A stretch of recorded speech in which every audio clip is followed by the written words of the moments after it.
Hey, welcome back. So glad you came again today. The verse for today is from Lamentations, and it's verse 14. My transgressions were bound into a yoke. By his hand they were fastened together.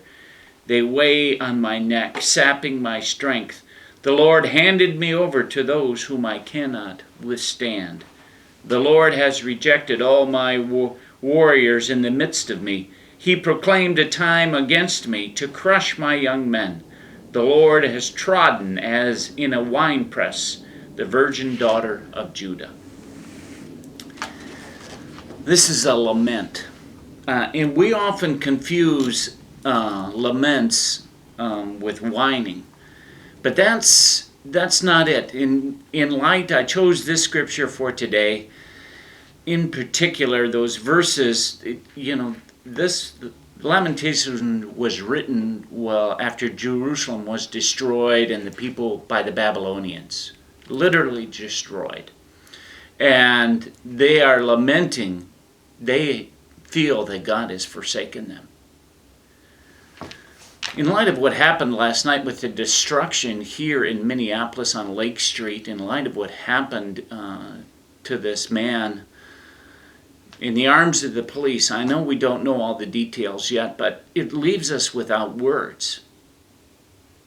In this day and age, that is it institutional prejudice or injustice?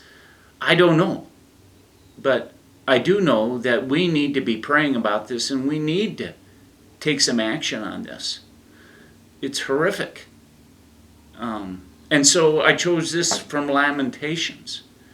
And we feel, and many can feel, that God has deserted us as that. But really, God is with us in the presence of these terrible things.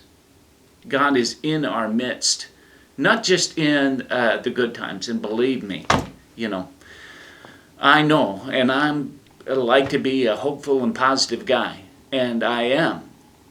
But God is with us in the valleys as well.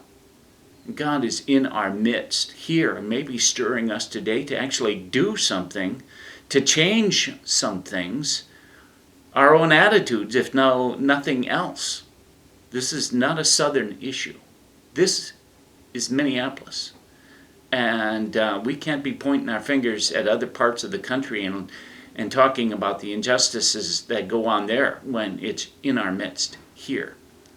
So I'm calling for you to pray fervently, for me to pray fervently. I know we're in isolation right now, but these type of issues raised to the front, that we all are responsible when there is injustice done to anybody, to anyone in humanity. It's done to us all, and that we all need to stand up and to do something about this and to take action.